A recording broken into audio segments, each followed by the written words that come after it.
제가 이제 입법부와 사법부 양쪽에 다 몸담은 경험을 통해서 말씀을 드리면 이 법원 행정처 판사의 존재라고 하는 것이요, 이 구조적인 거래관계를 만들어내는 부작용이 있습니다. 이게 이제 어떻게 드러나냐면, 예를 들어서 이런 대법관 임명 동의안 같이 국회 동의가 필요한 사항, 협력을 표명한 사항에 있어서는 아마 이제 법원 쪽의 이해관계를 대변하기 위해서 의원들을 만나서 설득도 하고 부탁도 하고 할 겁니다. 그런 관계가 일단 형성이 되는 과정에서 국회 쪽에서는 이제 앞으로 나머지 국회의 어떤 동의가 필요할 때는 법원행정 판사들 얼마든지 부를 수 있거든요. 옛날 이제 단편 소설에 나오듯이 계속 법원행정 판사들 불러줘야 된다, 이렇게 생각하는 국회의원들도 예전에 많았습니다.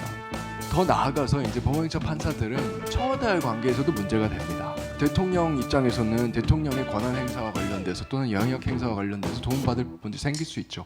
그러다가 사고가 난 것이 예전에 박근혜 청와대 때 결국은 대통령실 청와대에 있었던 직원들과 행정처 판사들이 모여서 밤늦게 술도 마시고 서로 술 따라주고 담배 심도 해주고 이런 일들까지 언론에서 폭로되고 이런 지경까지 갔던 것이거든요. 그래서 이런 거대한 구조적인 거래관계를 끊어내는 그런 의미도 사실 있었습니다. 그런데 제가 좀 당혹스러운 것은 이런 함의들이 제대로, 후보자님 그 서면 답변을 쭉 보니까 좋은 내용이 참 많은데요. 근데 그 중에 한 가지 제가 좀 의아한 부분이 있었습니다. 법원 행정처 탈판사화 정책에 관련된 부분이었는데요. 네. 먼저 좀 여쭐게, 이 법원 행정처 탈판사화 정책, 김명수 대법원장 시절의 정책으로 이제 알려져 있는데 이 취지가 뭔지 혹시 이해하고 계십니까? 네, 알고 있습니다. 네.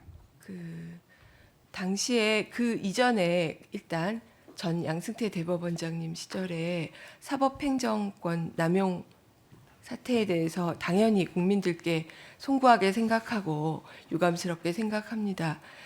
그리고 저도 뭐 작성한 명단에 저희 부부 이름도 있었습니다. 굉장히 유감스럽게 생각했고 불쾌하게 생각을 했습니다. 그래서 관료화를 벗어나고 민주화되기 위해서 판사들을 뺀 것을 알고 있습니다. 그러니까 여기 표현하신 거에 따른 구체적으로 법원 행정처 판사를 통해서 일선 판사의 재판에 개입이 되는 것을 막기 위해서 했다는 정책적인 취지를 설명을 하셨어요. 저도 동의를 하고요. 그거 외에도 근데 사실 굉장히 거대한 내용들이 여기에 담겨 있습니다. 제가 몇 가지 소개를 좀 하자면, 일단 아까 말씀드렸던 인사불이익과 관련돼서도 사실은 그 인사심의관, 제2심의관이 판사였기 때문에 어느 정도의 재량을 가지고 무리하기 법관 명단을 만들었던 것이고, 그것이 만약에 행정 전문 공무원이었으면 그 재량을 인정해 줄 수가 없거든요. 그러면 투명한 회의체에서 내용적인 기준에 대해서 심의를 더 면밀하게 하고 절차적으로도 더 당사자들이 참여하는 상태에서 인사를 했을 수밖에 없을 겁니다.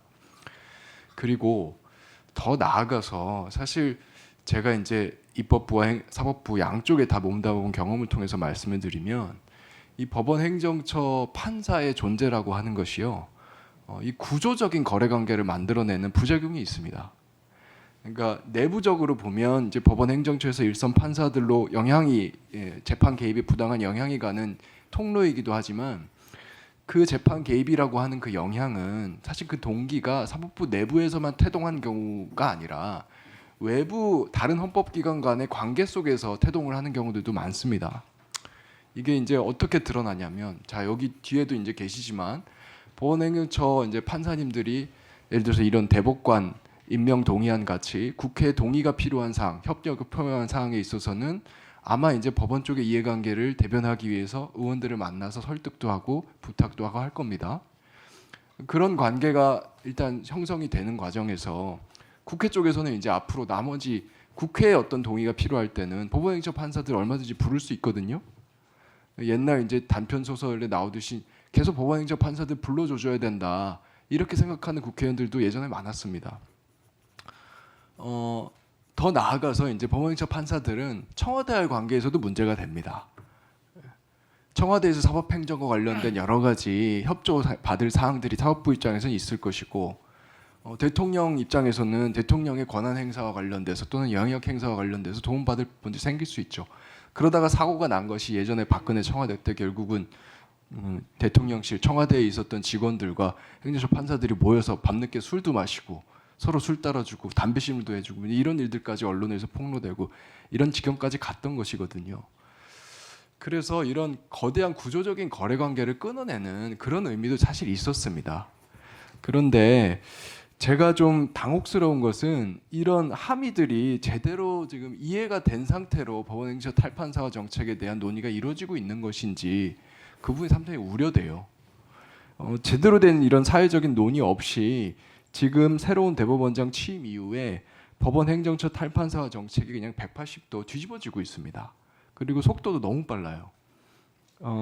원래 33명에 이르던 법원 행정처 판사가 11명까지 3분의 1 단계로 축소되는데 한 5년 정도 걸렸습니다.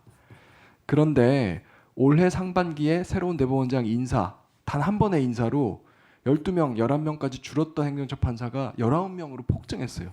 50% 확 늘었거든요. 근데 이 과정에 대한 어떠한 토론도 없었습니다.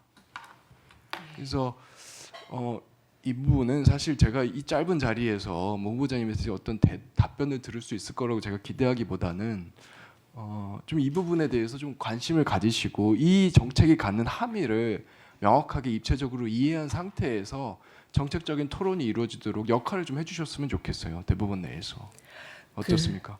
위원님의 염려와 그 당시에 그 잘못된 부분에 대해서 네, 계속 답변하세요. 예, 그래서 제가 조금 부연해서 말씀을 올리면 이번에 이제 늘어난 부분에 대해서 이게 지금 평면적으로 숫자로 보여서 많은 염려들을 하고 계시고 지금 이제 대법원장님의 임기가 짧기 때문에 재판 지연에 대한 우려 때문에 이제 급하게 좀 나가는 부분이 있습니다. 그래서 제대로 잘 알려지지 않고 있는 부분이 있는데 지금 이제 행정처가 여러 실로 나누어져 있지 않습니까? 근데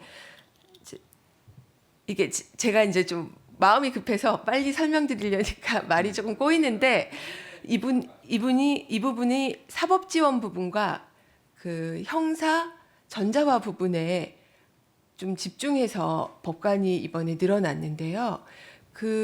제가 이제 형사 재판을 하다 보니 형사 전자화가 안 된 부분이 굉장히 좀 치명적인 재판 지연에 영향이 되고 그다음 국민들의 그 사법 접근권을 굉장히 해하는 부분이 있습니다. 어떤 말씀이냐면 예를 들어 항소심은 법관 셋에 연구원 둘이 있고 그다음에 검사와 그다음 피고인과 피해자 변호인이 있습니다. 근데 기록이 계속 왔다 갔다 해야 되는데 그럴 때마다 재판이 너무 지연이 되는데 이제 형사 전자소송화가 지금 계속 늦어지고 있습니다. 근데 법관이 아닌 분이 이 전자소송을 담당을 하시니까 아무래도 늦어지는 것으로 저희는 결국 원인을 파악을 했습니다. 법관이 담당을 해야 이것에서 필수적으로 들어가야 되는 부분이 더 빨라지겠다라고 해서 결국 이번에 사법정보화실로 승격이 되면서 법관이 2명이 더 늘은 것으로 저는 이해를 했고요. 그다음에 이제 재판 지원 부분이 늘어난 것은 영상 재판의 확대와 판결서 공개와 좀 관련이 있는데요. 이제 그 아동 성범죄에서 그 대법원에 헌재에서 위원을 하면서 아동들이 영상으로 증언할 일이 늘어나면서 그 부분에 대한 지원이 확 늘어나야 되는데 그에 대한 이해도가 법관이 들어가야 아동이 증언을 할 때 어떤 부분에서 아동의 얼굴과 이것이 드러나지 않아야 되는가 선서할 때 그 장면에 대한 이해도가 확실히 법관이 좀 필요한 측면들이 많이 늘어났습니다. 그리고 위원님이 그 발의하신 양형심리 분리와 관련해서도 지금 법관의 필요성이 확실히 있다고 말씀드릴 수밖에 없는 지점들이 좀 있습니다. 네, 네. 자세한 답변 하셨는데 그럼 간단하게 그러면 예. 말씀하신 내용을 그러면 제가 이런 특수한 사정이 있어서 일시적으로 예. 넣는 거다 이렇게 이해하면 될까요? 예, 법관들도 그러면 네네. 후보자님 서면 답변에 이렇게 주셨어요. 그 행정처 인적 구성 변경에 초점을 두기보다는 행정과 재판 분리하는 체계 및 문화를 구축하는 것이 필요하다.